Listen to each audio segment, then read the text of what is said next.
Slow हो रही है। तो खाने की पचने की क्रिया जब स्लो होती है तो उसको कहते हैं मेटाबॉलिज्म स्लो हो रहा है और बिगड़ा हुआ है तो डिसऑर्डर। तो मेटाबॉलिक डिसऑर्डर है ये। क्यों हुआ, कारण क्या है? इसके पीछे का जो कारण है दोस्तों, सबसे बड़ा कारण है प्रोटीन की कमी, फाइबर्स की कमी। आपके भोजन में अगर फाइबर, सैलेड, सब्जी नहीं है तो असर पड़ता है। आपकी बॉडी में अगर प्रोटीन की कमी है तो असर पड़ेगा। कैसे पड़ेगा, आई एक्सप्लेन। दूसरा है स्लो मोटर मेटाबॉलिज्म। खाना खाना इंपॉर्टेंट नहीं है, आपके खाना पचने की स्पीड कितनी है, दैट्स मोर इंपॉर्टेंट। और वो तो पता ही नहीं है हमको सर, किसी ने बताया ही नहीं। और तीसरी बात जो किसी ने नहीं बताया वो है आपके आंतों का स्वास्थ्य। अगर आपके आंतों का स्वास्थ्य खराब है तो दोस्तों वेट लॉस करना बहुत मुश्किल हो जाएगा। जबरदस्ती हो भी गया वापस आ जाएगा। तो सबसे पहले प्रोटीन का कनेक्शन समझते हैं। प्रोटीन का वजन से क्या कनेक्शन, देखिए 10 में से 8 भारतीयों के शरीर में प्रोटीन की कमी। जब आपके शरीर में प्रोटीन की कमी होती है तो आपकी ये मांसपेशियां जो है ब्रेक हो जाती है, कमजोर पड़ती है। तो मांसपेशियां जब कमजोर पड़ती हैं तो होता क्या है, आपकी मेटाबॉलिज्म पे असर पड़ता है। आपको ज्यादा खाने का मन करता है, भूख लगती है ना। तो बार बार जब आपकी मसल्स ब्रेक हो रही है, प्रोटीन की कमी हो रही है, तो आपको कॉन्स्टेंटली भूख लग रहा है। और कॉन्स्टेंटली भूख लग रहा है तो आप प्रोटीन नहीं खा रहे हो, you are eating like samosa या आप पकौड़े, चाय, नमकीन यही खा रहे हो। भूख लग रहा है तो बिस्किट यही सब खाते हैं। अब ये प्रोटीन है ही नहीं, अब ये ग्लूकोज है। थोड़ी सी ऊर्जा देगी, बाकी ग्लूकोज जाके शरीर में लीवर के पास जमा हो जाएगा, फैट जनरेट कर रहा है। आपने देखा होगा कुछ लोग बोलेंगे कि नहीं नहीं मेरा वजन कम नहीं है, थोड़ा पेट बाहर निकला हुआ है। भाई पेट बाहर निकलना भी एक मोटापा का ही प्रकार है। इसको हम कहते हैं सार्कोपेनिक ओबेसिटी। ज्यादातर लोगों को ये दिक्कत है। दूसरा कारण है मेटाबॉलिज्म का स्लो होना।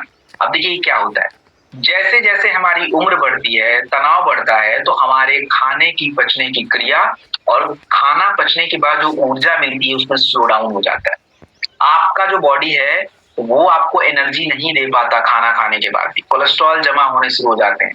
तो हमें अगर मेटाबॉलिज्म को ठीक नहीं करेंगे, हमारे लिए बहुत दिक्कत की बात हो जाएगी।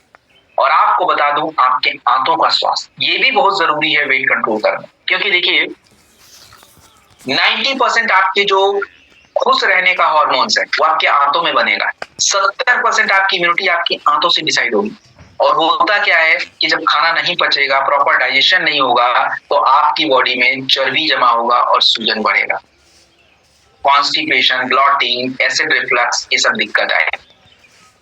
तो दोस्तों अब हम लोग बात करेंगे कि मैंने आपको प्रोटीन का बताया कि प्रोटीन की कमी से मांसपेशियां कमजोर होती हैं, वेट गेन ऑटोमेटिक होता है क्योंकि आप ओवर ईटिंग करते हो। मैंने आपको बताया कि मेटाबॉलिज्म जब स्लो होता है तो फैट से ऊर्जा नहीं बन पाती है, इसलिए फैट शरीर में जमा हो जाता है।